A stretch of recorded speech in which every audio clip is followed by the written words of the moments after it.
right, we're out here today in late April with Jenna LaVita, the winemaker here at Ventosa Vineyards. It's a beautiful day, but it's darn windy. Yeah. So apologies in advance for what could be very poor sound quality. All right, Jenna, today we're talking bud break here this time of year. That's usually what takes place. Yep. Tell the people out there watching, if you can, what does bud break mean? Bud break is just these little buds that you can see right here popping out, and that's the beginning of a fruit cluster starting to come out. These are Pinot Noirs specifically, and basically it's just what's going to turn into the green shoot and those real leafy fruit parts of the vine. Excellent. And this time of year, is this the normal time of year for bud break to happen, or is it a little early? It's a little bit early. We have the benefit of having the lake right here, which is really good and kind of regulating temperature, and it helps usually to keep bud break happen, I guess, in a couple weeks. It gives us a little more time before, before the season begins. Right now they started because we had those warm days, and if you notice, the winter this year was pretty mild, so the vines, as soon as they get some warm weather just like us, they want to come out, and so that's why it happened a bit early. So now the risk with it happening early is if we get a frost.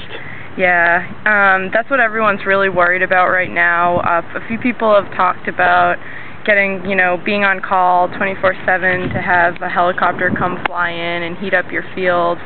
But basically, we just have to monitor the temperature, and if we do get to down freezing, it's really troublesome because all these will fall off, and then what you get is a dead plant. You can't kill any of your cells or any part of your vine right at this point, or you're not going to get anything to harvest. Because they're really vulnerable now. Yeah, yep. It's just like a baby. Now the upside to it, however, is that since things are breaking a little earlier than usual, what does that mean in terms of harvest? It means that we could have an awesome year. It could be as good as 2005 or 2007, which would be terrific, especially for Seneca Lake as opposed to Cayuga Lake.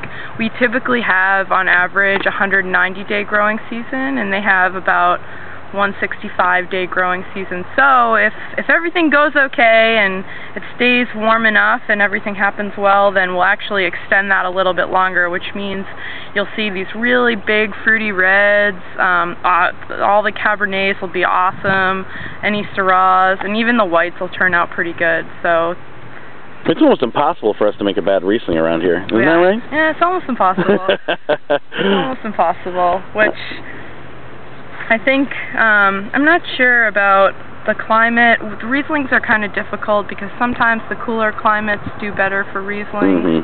So the longer growing season will help them a little bit because you typically pick Rieslings last out of all your white grapes. But it's really more about the reds are what are going to most dramatically benefit from a potentially longer growing season. Yeah, it would be awesome. I mean, it could be similar to, I forget, Long Island I think has like the 200-day one, and if we got something like that, you would really see a significant rise in all the flavors here. It'd be really awesome. Excellent. So it could be good. But it reminds us all that you guys, wineries are first and foremost farmers, and depend on the vagaries of Mother Nature every single flipping year. Yeah, it's pretty cool though because, instead of just kind of relaxing, sitting back and knowing you're in California and your weather's always going to be pretty good, we have to worry about, what the weather is going to do. And it also makes it kind of interesting though because you see a lot of changes within the wines, which is really cool, and it makes it a good place to work just because there's so much that can happen that you could end up with something really cool that you never expected. So. Excellent way to look at it. Yeah. All right, Jenna, winemaker here at Ventosa Vineyards. I want to thank you very much for taking the time to chat with us today. Thank you. And is it ventosavineyards.com? Yep.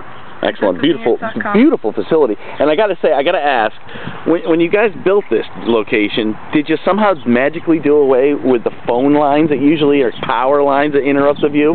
You can see them a little bit, but what's cool about this plot of land is it is sloped slightly, and so you can't really tell. No. There is a line running right down here, and then it goes underground, but I mean, it's unbelievable. It's got to be one of the best views on the trail. Thank you. Yeah, and I don't say that to everyone. It's nice to look at. Okay. All right. Yeah, really good quality of life. All right. Thanks again for your time, Jenna. Yep.